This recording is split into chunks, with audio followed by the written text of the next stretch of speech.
Dealing with other nations. Note-taking study guide, page 97. Please be in your textbook on page 219 so you can follow along. The question that we're going to really think about is how did, as with this growing kind of new national identity, how did we deal with other nations? How did that change?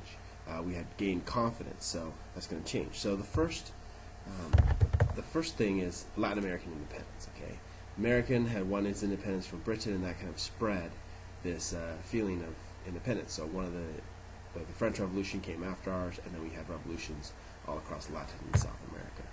Mexico was first a monarchy, then a republic, and it gained independence in 1821. And the people in Central America declared their independence from Spain and formed the United Provinces of Central America, and they gained independence in 1821 as well.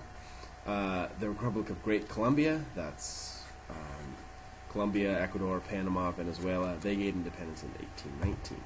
Okay, and Brazil finally announced its independence from Portugal in 1822. So within a few years, most of Latin America was independent from its European powers. So how's the U.S. going to respond to this? The first is uniform relations. So relations with Spain. Escaped slave crossed into Florida. And this was a problem. Seminoles in Florida raided U.S. settlements. The U.S. obviously did not like this.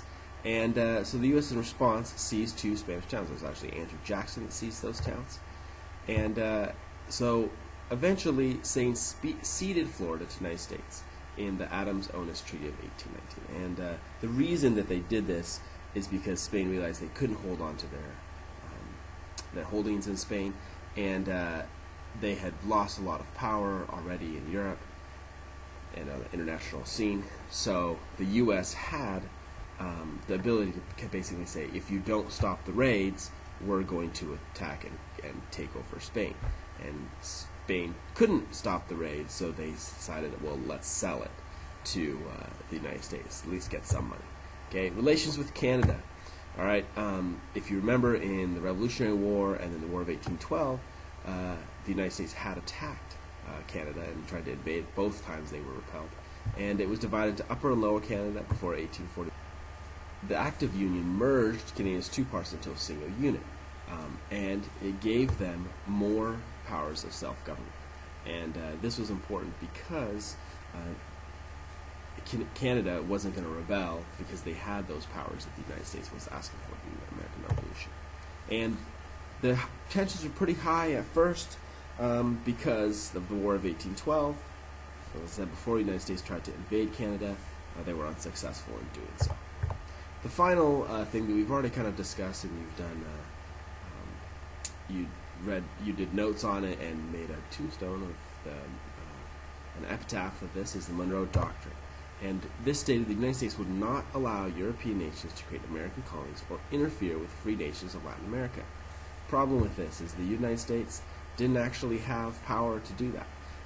They could state this, but if European countries like Britain or France wanted to interfere or create new colonies in the Americas, they could have. The United States didn't have the military power to actually back that up. Okay, but when eventually the United States did have the powers, and the factors that led up to the statements, European powers such as France and Russia, indicated they might help Spain regain its colonies. Because if you remember, most of Latin America had gained its independence from Spain and then from Portugal, and France and Russia said, well, I think we'll help you get these back, and also take some of these new colonies for ourselves as well. If you could take a moment to look on page 220, you'll see a map of new nations of Latin America, and you can see that the new nations that were created during this time period, and then there was only a few that were still belonged to Dutch, British, French, or the Spanish. And most of those had gained independence.